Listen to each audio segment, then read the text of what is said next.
let's take a look at the Champions League draw then. I'll go through each group and give a few predictions and just thoughts on the group. There's some really tasty ties. I mean, Group A is a dream group, isn't it? Ajax, Liverpool, Napoli and Rangers. Rangers back in the Champions League, and you've got to think those fans are absolutely buzzing with that group.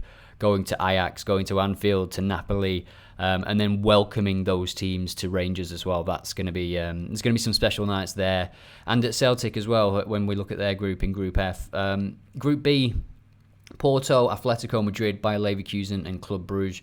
Got a feel for the last club in that group, similar to Group C, with Victoria in a group with Munich, Barcelona and Inter Milan. Just on Group B again, I think Porto got a good pedigree in recent years, but obviously Atletico Madrid, managed by Simeone, they're going to get out of the group. It's rare that they don't.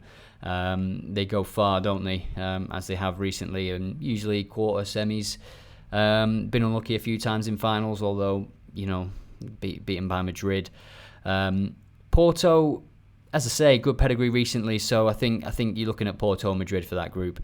Group C, Bayern Munich, Barcelona, Inter Milan will be the big players. Some tasty ties there. I think it's going to come down to those key matches, because you expect them all to beat the final team in that group, Victoria Pleasant. So yeah, it's going to come down to those key matches, maybe who has the best home form, you would think. I think Barcelona will top the group personally. Group D, Frankfurt, the Europa League winners, Tottenham back in the competition, Lisbon and Marseille. That's a pretty tricky group. Lisbon away, Marseille away. They're potential banana skins for Tottenham. Frankfurt and those other teams probably a bit more even in terms of the games, but with Conte in charge and the signings they've made, you would expect Tottenham to top the group. I think they're playing a smart game, Tottenham, with the signings. I think players like Bissouma, I think he's played about 20 minutes this season so far. You can bet that he will be an important player later on in the season when they're playing more and more games in these competitions. Richarlison as well. Spence, who we've not seen yet, he might make this competition his own. There's plenty of rotation in key spaces for Tottenham now, which we've not been able to say. They might, when it gets to the last couple of games in these group stages, they might rest Harry Kane. That was kind of unthinkable in the past. Group E then, AC Milan, Chelsea, the Tamori derby, the Bakayoko derby, wherever he is now. AC Milan, Serie A champions, aren't they? So yeah, you would expect them to top the group. Chelsea haven't started the season amazingly, but again, as we see with Juventus in there, the managers know this competition. Tuchel has done really well in Europe in his career. You wouldn't bet against Chelsea getting out of this group. Salzburg and Zagreb are the other teams. I think it's between Milan and Chelsea who tops the group. Sounds obvious, but I think it'll just come down to those games that they play against each other, unless there's a massive surprise. Madrid, holders, just unbelievable pedigree in recent years in the competition. RB Leipzig, Shakhtar and Celtic. Yeah, that's a nice group and potential for some really good games, especially the Celtic games. Celtic will give their all, and their style of play might suit playing in Europe, actually, in some of these games. Madrid, obviously, to top the group, and then just take your pick, I think. Take your pick out of those three teams. I think Shakhtar have got the potential to mix it up. They've not really done too well in recent years, but they've got some good players in there.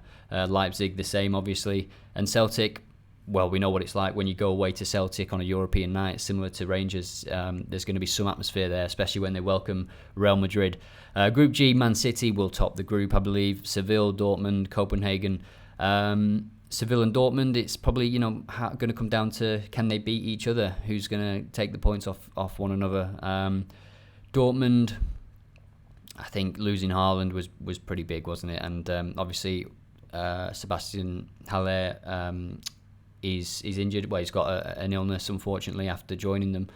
And I don't know if they've really replaced him in terms of the replacement for Haaland. So I think Man City will top that group quite easily.